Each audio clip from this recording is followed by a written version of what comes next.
There are 5 reasons why you might be experiencing the illusion that you still love the narcissist. The number 1 reason is going to be that you are trauma bonded to this person. Trauma bonding is a term from cult psychology. People enter cults, they are love bombed, they are abused, they're exploited.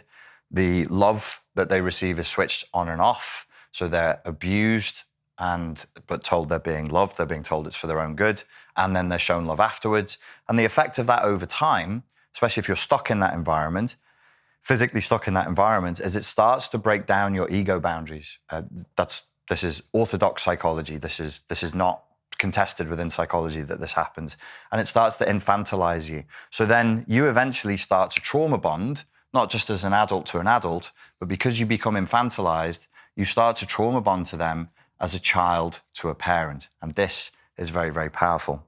Another reason why you may be mistakenly thinking you still love this person because, you're still thinking about them all the time is because of significance.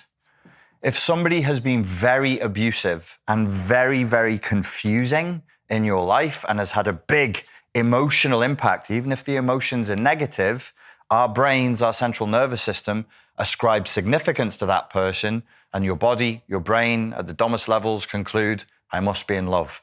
So if you're ruminating and you're thinking about them all the time, and that song you both like, and that film that you went to see, or some issue that you bonded over, and you're thinking, my God, I still love them. No, those are PTSD flashbacks. Your body is not saying, oh, you love them, get back with them. Your body, your brain, your central nervous system is saying, your amygdala is saying, that was dangerous. Please don't do it again. It's an alarm. So you're saying, oh, these are love signals. No, homie, that's an alarm bell going off saying, don't do that again. Stay away from it. Another reason why you might be feeling like you still love that person is your own childhood environment. So if your childhood, you were loved or you bonded with a parent who was dismissive, who was cruel, tyrannical, bullying, super demanding and boundary breaking, then that's entrained you at the deepest levels of your unconscious to think, oh, that's what love is. So when I'm being abused, exploited, used, ignored, having money extorted from me, having sex manipulated from me, oh, that's what love is. That's what love is. So you can walk away from that thinking, oh, I was loved properly because you were abused properly. Another reason why you might think, but you're not still in love with the narcissist, is because of cultural conditioning around romance. One of the most dangerous things that we have running in our culture at the moment, dangerous because everybody treats it like it's just a bit of fun, it's safe, it's fine, it's okay, are romantic ideals around relationships.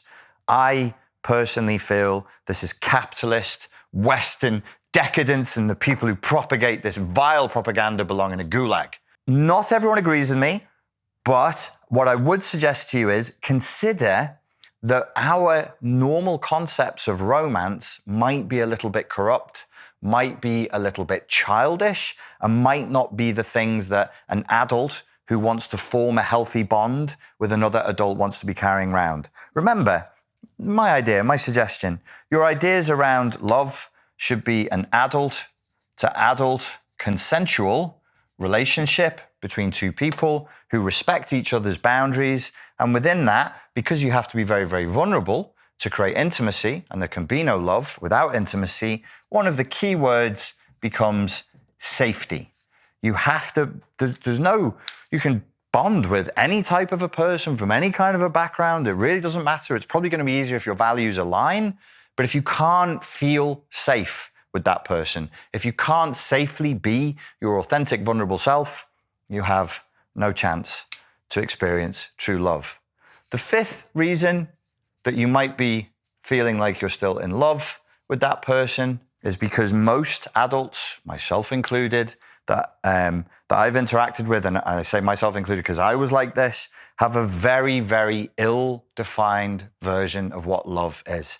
Take the time, speak to a therapist if you need to, speak to your friends if you need to, speak to your priest, your imam if you need to, and write down like when I say take time, spend a couple of months, like 2 months, journaling again and again what you think love is and what you think it should be, so that you can develop a new moral philosophy to recognize what it is not.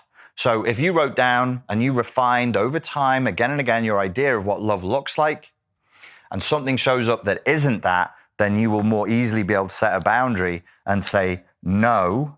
Because if it's ill-defined, what are you setting a boundary against? Anything could be love. Anything I tell you, if I'm charismatic enough, is love. You might go, okay, that's love because he told me. But if you've already decided ahead of time what it is for you, what your boundaries are, what your needs are, it'll be easier for you to say no.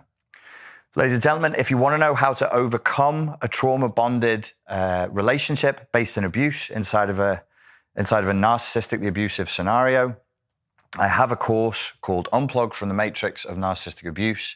It's available now from this link below. Ladies and gents, thank you very much for your time and for your attention. I look forward to speaking to you again next time.